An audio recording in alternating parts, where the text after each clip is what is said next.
the latest audio research news from the transmitter.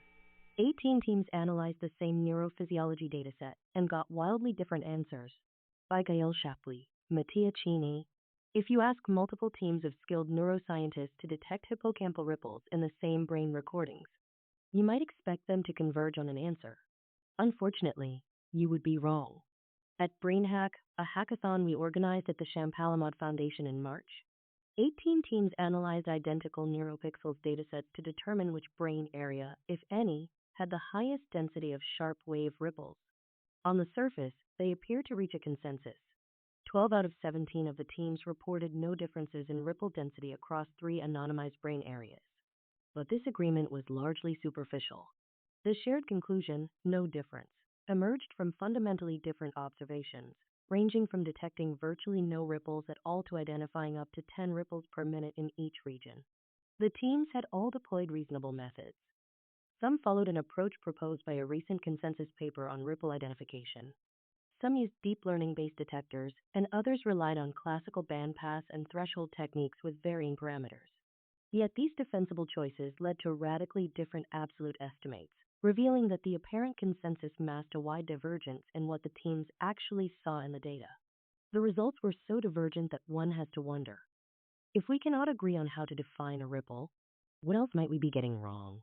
To help shine more light on these issues, we have launched a collaborative project called Con²Phys, Conceptual Consistency in Electrophysiology, which aims to quantify how much disagreement exists when neuroscientists interpret fundamental concepts.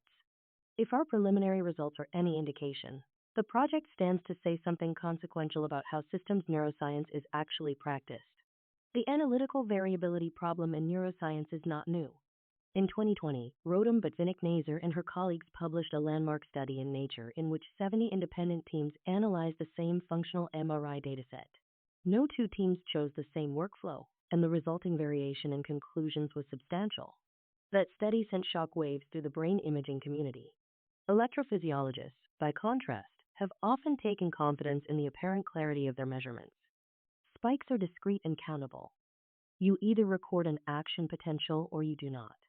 There is no need to model hemodynamic responses, contend with imaging artifacts, or rely on complex statistical corrections. But results from the March hackathon suggest that we should reconsider this perspective.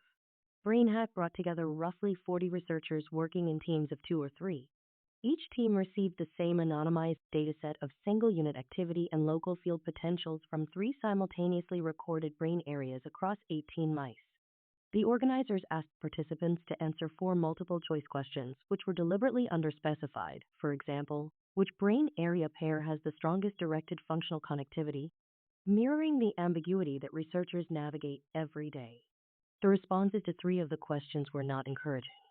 The sharp wave ripple question, which produced such divergent results, was supposed to be the most concrete.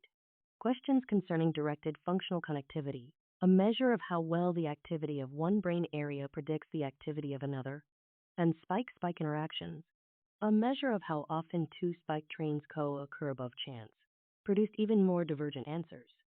Teams split their responses nearly evenly across all available options. Notably, the findings almost perfectly replicate the outcome from a similar hackathon held at the Bernstein Conference in 2025. Across 2 events and more than 100 researchers, these questions have yet to produce a discernible consensus. Not everything was equally divisive. The 4th question, on neural decoding, produced substantially more agreement at both events, likely because classification accuracy is a well-defined scalar that most approaches roughly converge on, regardless of how they get there. This matters because it shows that the disagreement we observe is not a generic property of the protocol. So what drove the divergent results? Lack of skill likely isn't the issue. The hackathon participants were experienced researchers, many of whom work with this kind of data daily. Differences emerged on multiple fronts, including how researchers define the concepts in question, the algorithms they use to analyze the data, and the parameters they set when implementing the algorithms. For example, some teams defined a ripple primarily by applying envelope thresholds on filtered signals. Others required co-occurrence with a sharp wave deflection in the local field potential, and some relied on visual heuristics based on their experience. These are not the same thing, and the specific definition determined which events were detected. Even more concerning is the fact that researchers at the hackathon had no incentive to find any particular answer. They were not defending a hypothesis, advancing a narrative, or trying to publish a result. They were simply analyzing data and reporting their results, yet they still found massive disagreement. Now consider what happens in the real world of academic publishing. Every one of these analytical choices is a researcher degree of freedom. In a context where careers depend on novel, significant findings, the same flexibility that produced innocent disagreement at a hackathon has far greater consequences. A researcher who needs a small p-value to complete a story may be swayed by an analytical pipeline that delivers it, without ever leaving the bounds of what the field considers methodologically acceptable. This is not fraud. It is the ordinary, unremarkable consequence of too many defensible choices and too little transparency about which ones were made and why. There is no need to fabricate data when the analysis does it for you. Future hackathons can help us better understand the scope of the problem. A third is planned as a satellite event at the FENS Forum in July 2026. This and previous hackathons were organized with support from the International Brain Laboratory and sponsored by the Wellcome Trust and the Simons Foundation, the transmitter's parent organization. In addition, the Fulcon Squared FIS project is now open for participation, with a submission deadline of November 30th, 2026. Any neuroscientist with relevant experience can download the dataset and answer the 15 multiple choice questions, spanning topics from firing rates to neural dimensionality. We plan to publish a paper on the results and include any researcher who makes a significant contribution as co-author. If you have ever looked at a paper and wondered whether the results would have looked different had someone else run the analysis, this is your chance to find out.